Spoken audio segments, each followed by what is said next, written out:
السلام عليكم ورحمة الله وبركاته. ازيكم عاملين ايه؟ يا رب تكونوا بخير وبأحسن حال. النهاردة ان شاء الله هعمل معاكم وصفة حلوة قوي قوي قوي، طريقة مختلفة وبسيطة، وفي نفس الوقت تديكي نتيجة افضل. هعمل معاكم النهاردة طريقة عمل الاستريبس بتتبيلة مختلفة، وهتطلع معاكي مقرمشة وحلوة قوي قوي قوي.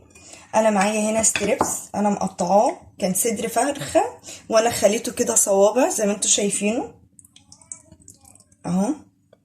اهم حاجه السمك بتاعها لا يكون تخين قوي ولا رفيع. انا كان عندي صدر فرخه وقطعته شرايح كده زي ما انتوا شايفين السمك بتاعه. تاني حاجه اول حاجه بنقطع صوابع وبنغسله كويس قوي ونسيبه يصفي في المصفى. تاني حاجه معايا هنا البهارات: فلفل اسمر، توم باودر، شويه من البابريكا، كركم. واهم حاجه الكركم لان هيديني نسبه من الصفار ويديني لون حلو قوي للستريبس. ومعايا نص مرقه دجاج، ومعايا كمون، ومعايا معلقه ملح. انا الصراحه ما بحبش اكتر في البهارات عشان ما تضيعليش طعم الحاجه اللي انا هاكلها. ومعايا هنا بيضه، ومعايا هنا معلقتين خل. دي التتبيله اللي انا هحتاجها معايا، دي الحاجات اللي انا محتاجاها بس معايا للتتبيله. اول حاجه هجيب كده الخل، وهجيب كده البيضه. الخل حلو بردك لانه بيضيع صفارة البيضه.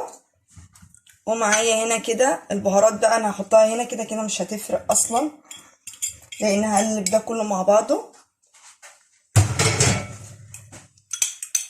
هقلب بقى كده كويس قوي البيضه مع الخل. دي تتبيله جديده في نفس الوقت سهله خالص، وفي نفس الوقت هتديكي طعم حلو قوي قوي قوي اهو. هقلب بقى كده كله مع بعضه.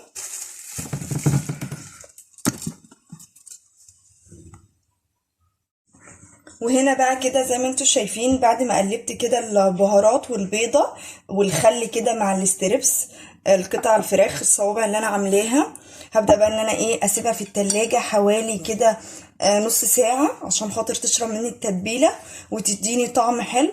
عاوزة اقول لكم الوصفة دي سهلة جدا جدا، ما بتاخدش اي حاجه، وفي نفس الوقت هتدينا نتيجه افضل، نتيجه حلوه قوي قوي، وتخلي الاستريبس معانا مقرمش. فهسيبه بقى حوالي كده نص ساعه في التلاجة وارجع لكم تاني. وهنا بقى زي ما انتوا شايفين انا كده سبتها في التلاجة حوالي نص ساعه عشان خاطر تشرب من التتبيله وتديني طعم حلو قوي. المكون اللي معايا بقى اللي انا هنزله في الخليط هو البقسماط. طبعا كلكم عارفينه، بقسماط التحمير، عشان في ناس بتفتكر ان هو اللي بتاع السميد الهريسه ده. لا، في فرق بين، اصل هو بيبقى فعلا شبه بعض، بيبقى عامل زي السميد الهريسه. لا، لما تروحوا تشتريه من عند العطار قولوا له انا عايزه بقسماط بتاع التحمير. دي بس اللي انا هحتاجه معايا.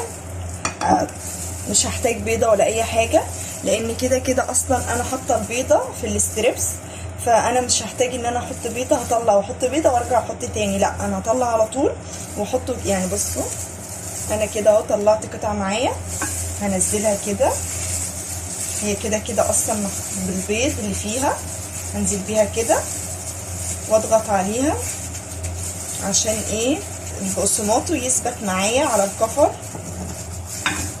عشان تشوفوا اهو. شايفين؟ هبدا بقى ان انا انزله على الزيت على طول. الزيت يكون سخن جدا، وبعد ما تحطي بقى الاستريبس في الزيت بتروحي موطيه عشان خاطر يستوي معاكي ما يتحرقش، في نفس الوقت يكون معاكي ني من جوه. لا، انا هحطه في الزيت يكون سخن جدا. وبعد كده احطه في استنى هوريكم. وزي ما انتوا شايفين الزيت سخن معايا، هبدا بقى ان انا انزل بالزيت كده معايا الكريسبي الاستريبس. اهم حاجه توطوا عليه خالص عشان خاطر يستوي معاكي من جوه، في نفس الوقت ما يتحرقش منك. حاولي بس تنفضيه كده اهم حاجه تنخلوه كويس قوي.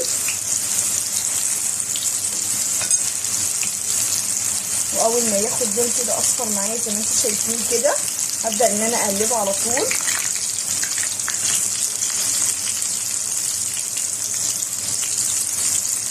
هسيبه بقى ايه يحمر معايا لون ذهبي كده وجميل، وبعد كده اوريكم شكله النهائي.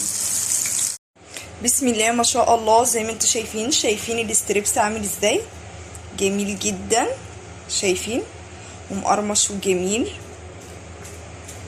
سامعين الخرفشه بجد جميل جدا ومقرمش من الناحيه دي ومن الناحيه دي. عاوزه اقول لك طعمه حلو قوي قوي الصراحه، وشكله تحفه الصراحه والله العظيم. طول ما هو ساخن سخن عماله اكل فيه وجميل جدا بجد، طعمه شاهي بجد يفتح النفس. زي ما انتم شايفين الكفر عليه ثابت، البقسماط ثابت اهو، عماله اعمل بايدي عشان يطلع ما بيطلعش، ثابت وجميل وفي نفس الوقت مقرمش. شايفين